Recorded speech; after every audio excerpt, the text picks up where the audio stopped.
নমস্কাৰ, মই শৰ্মিষ্ঠাই সকলোকে সম্ভাষণ জনাই পাঠ কৰিবলৈ লৈছোঁ স্বাগতা বৰাৰ এটা সুন্দৰ গল্প সুৰৰ আকাশত ডাৱৰে ডাৱৰে। পদূলিমুখৰ শেৱালিজোপালৈ চাই পৰি বহি আছে ককাকৰ দিনৰ পুৰণা এলপেটাৰ্ণৰ ঘৰটোৰ বাৰান্দাত। সন্মুখৰ ৰাস্তাৰে পাৰ হৈ গৈছে হকাৰজন।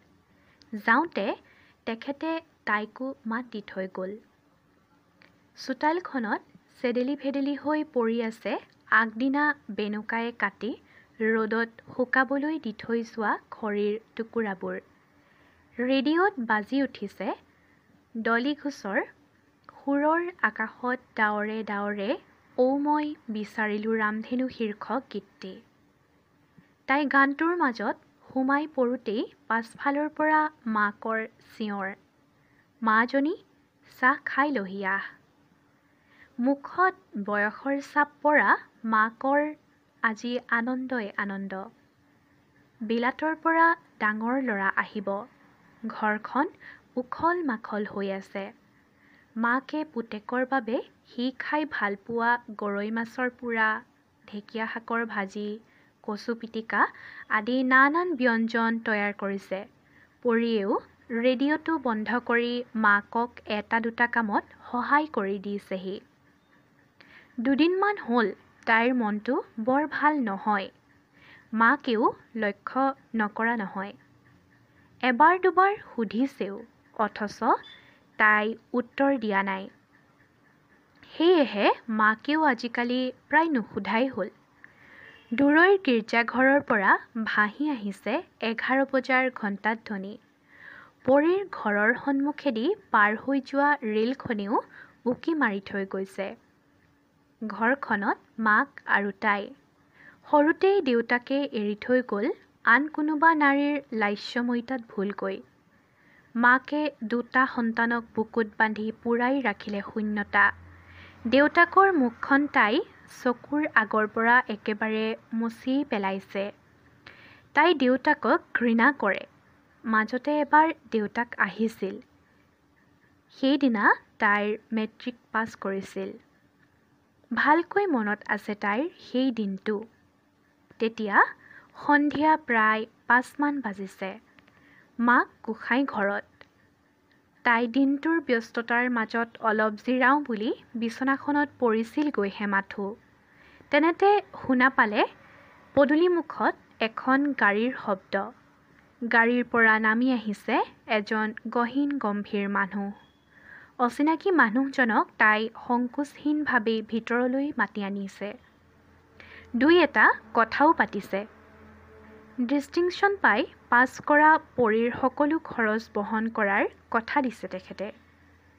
কথা বতৰাৰ মাজতেই ইতিমধ্যে মাক আহি বৰঘৰ পাইছেহি। সকলোকে আচৰিত কৰি মাকে হুকহুকাই কান্দিছে। অনাকাংক্ষিত কান্দোনৰ মুখামুখি হৈ তাইও কিছু অসহজ অনুভৱ কৰিলে। মানুহজন তাৰ পৰা উঠি ওলাই গ'ল। সকলো তাই চাই থাকোঁতেই ঘটি গ'ল। বহুবাৰ সোধাৰ পাছতো মাকে একো উত্তৰ নিদিলে। জীয়েকৰ ৰিজাল্টৰ ফূৰ্তিকণো যেন সেই মানুহজনে কাঢ়ি লৈ গ'ল। তাই অনুভৱ কৰিলে। পুনৰ তাইৰ হৃদয়ত সেই মানুহজনৰ প্ৰতি ঘৃণা উপজিল। মাকক মানুহজন কেনে আছিল বুলি তাই বাৰে বাৰে সুধিছিল। কিন্তু মাক কেৱল মৌন হৈ ৰৈছিল। ঘৰখন গোমা হৈ পৰিছিল। মাক মৰা শৰ দৰে বিচনাত পৰি আছিল আৰু পৰি। তাইৰ হৃদয়ে মানুহজনৰ সন্ধান বিচাৰিছিল। পিছদিনা গাঁৱৰ সিপাৰৰ ধন ককাইদেউ আহিছিল।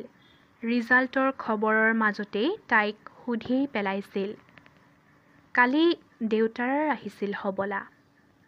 ইমান দিনৰ মূৰত তাৰ যে তহঁতলৈ মনত পৰিল আকৌ। কথাত তাচিল্যৰ সুৰ। পৰীৰ মূৰটো যেন আচন্দাই কৰি পেলালে। আকাশখন ভাগি তাইক হেঁচা মাৰি ধৰা যেন লাগিল। তাই বুজি উঠিল। সেইজনেই এসময়ৰ তীৰ্থনাথ শৰ্মা, বিশ্বাসঘাতক তীৰ্থনাথ শৰ্মা, প্ৰতাৰক তীৰ্থনাথ শৰ্মা। আকৌ আৰম্ভ হ'ল ঘৃণাৰ এক নতুন অধ্যায়। তাইক পঢ়ুৱাবলৈ আগবঢ়োৱা তেওঁৰ সেই প্ৰস্তাৱকো তাই প্ৰত্যাখ্যান কৰিলে। কথাবোৰ ভাবি থাকোঁতেই ককায়েকৰ মাত শুনা গ'ল। পৰী, অ' পৰী, অথনিৰে পৰা মাতি আছোঁ, তই যে মাত এটা মতা নাই, কি ভাবি আছনো? তাই যেন ককায়েকৰ আগত লাজহে পালে। আহিলি দাদা, ব'ল মুখ হাত ধুই কিবা এটা খাই ল, ইমান দূৰ আহিছ, ভোক লাগিছে চাগে তোৰ। তাইৰ পাছে পাছে ককায়েকো আগবাঢ়িল। হাত মুখ ধুই সি খাবলৈ বহিল। মাকৰ অবান্তৰ প্ৰশ্নত সি ব্যতিব্যস্ত হ'লেও সকলোৰে উত্তৰ দি গ'ল। সি বুজি পায়, এয়া মাকৰ মৰম। সন্ধিয়া মাক নামঘৰলৈ বুলি গ'ল। গোপিনীসকল মিলি নাম লৈছে। ভাদ মাহ, সেয়েহে মাকো গৈছে। ঘৰত পৰী আৰু ককায়েক দুয়োটাৰে মাজত কথা হৈছে। সমীৰ আৰু পৰীৰ সম্পৰ্কটোৰ কথা ককায়েকে জানে। সি এসপ্তাহতে মাকৰ লগত কথা পাতি সমীৰৰ দেউতাকৰ লগত আলোচনা কৰিম বুলি পৰীক কথা দিছে। অৱশ্যে সৰুৰে পৰা সকলো ইচ্ছা পূৰণ কৰা পৰীৰ ককায়েকে তাইৰ এইটো ইচ্ছাও যে পূৰণ কৰিব তাই ভালকৈয়ে জানে। কিন্তু এই ভাল খবৰটো সমীৰক বা দিয়ে কেনেকৈ? আজি 3 দিন হ'ল সমীৰে ফোনটোকেই ৰিচিভ কৰা নাই। তাইৰ ওপৰত অভিমান কৰি আছে। আজি এই কথাটো কৈয়ে তাৰ অভিমান ভাঙিব লাগিব বুলি পৰীয়ে মনতে ঠিৰাঙি কৰি পেলালে। এমাহ পাৰ হ'ল। পৰীৰ ওপৰত সমীৰৰ অভিমানো ভাগিল। সকলো ঠিক হ'ল। পৰীৰ মনত ন-বসন্তৰ ফুল। আজি সমীৰৰ দেউতাক আহিব তাইক চাবলৈ। সমীৰ পৰীৰ সম্পৰ্কক স্বীকৃতি দিবলৈ। ঘৰত দৰাঘৰীয়া আপ্যায়নৰ যোজা। মাকে মাজে মাজে এসোঁতা কান্দিছেও। ককায়েকে বুজাইছে। অৱশ্যে আপোন বুলিবলৈ মানুহজনীৰ আছেইনো কোন? পৰী পেটত থাকোঁতেই এৰি থৈ যোৱা স্বামীৰ দুখ সহি সহি মানুহজনী আধা বয়সতে অসুখীয়া হ'ল। পৰী আৰু ককায়েক প্ৰণয়ক লৈয়ে মানুহজনী জীয়াই আছে। এতিয়ানো পৰী গুচি গ'লে মানুহজনী থাকিব কেনেকৈ? মাকৰ কথা ভাবি তাইৰো দুখ নলগা নহয়, কিন্তু তাই মাকৰ ওচৰত ভাগি পৰা নাই। আবেলি 3 মান বজাত সকলোকে আচৰিত কৰি সমীৰ আৰু সমীৰৰ দেউতাক সোমাই আহিল। প্ৰথমে সমীৰক দেখি পৰীয়ে সন্তুষ্টিৰ হাঁহি মাৰিছিল যদিও সমীৰৰ দেউতাকে সেই হাঁহি নাইকিয়া কৰিলে। সমীৰৰ প্ৰতি মাকৰ স্নেহাঞ্জলি নিমিষতে নাইকিয়া হ'ল, কাৰণ সমীৰৰ দেউতাক। মাকে বুকুত লৈ ফুৰা অঙঠাৰ টুকুৰাটো মুহূৰ্তৰ বাবে জ্বলি উঠিল। অনৰ্গলভাৱে কৈ গ'ল যোৱা 40 বছৰৰ যন্ত্ৰণাবোৰৰ কথা। মানুহজন নিমাত হৈ বহি ৰ'ল। হয়, সেইজনেই তীৰ্থনাথ শৰ্মা, এতিয়া সমীৰৰ দেউতাক। এসময়ৰ পৰী প্ৰণয়ৰ অস্বীকৃতি পিতৃ আজি সমীৰৰ স্বীকৃতিপ্ৰাপ্ত দেউতাক।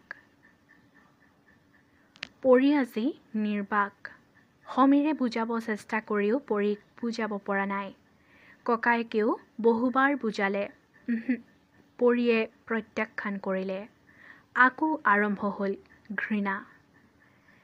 এইবাৰ সমীৰৰ প্ৰতি। তাই সমীৰক কৈয়ে পেলালে, মোৰ মাতৃক বিশ্বাসঘাতকতা কৰা পিতৃৰ পুত্ৰৰ লগত মই বিয়াত নবহোঁ। এনেদৰেই হেৰাই গ'ল পৰীৰ হৃদয়ৰ এচাটি সমীৰ। থান-বান কৰি কাৰোবাৰ সপোন।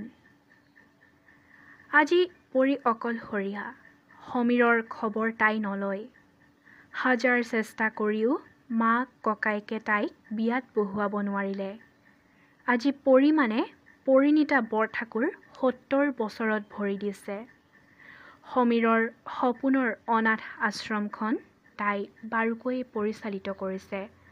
সৰু সৰু ল'ৰা-ছোৱালীবোৰক হাতত ধৰি হাঁহিবলৈ শিকাইছে। মাতৃত্বৰ বাসনাৰ পৰা বঞ্চিত হ'লেও সিহঁতবোৰৰ পৰাই দুহাত মেলি লৈছে সন্তানৰ মৰম। এনেকৈ আৰম্ভ হৈছে পৰীৰ পৰা পৰিণীতা বৰঠাকুৰৰ বিৰামহীন যাত্ৰা। ধন্যবাদ।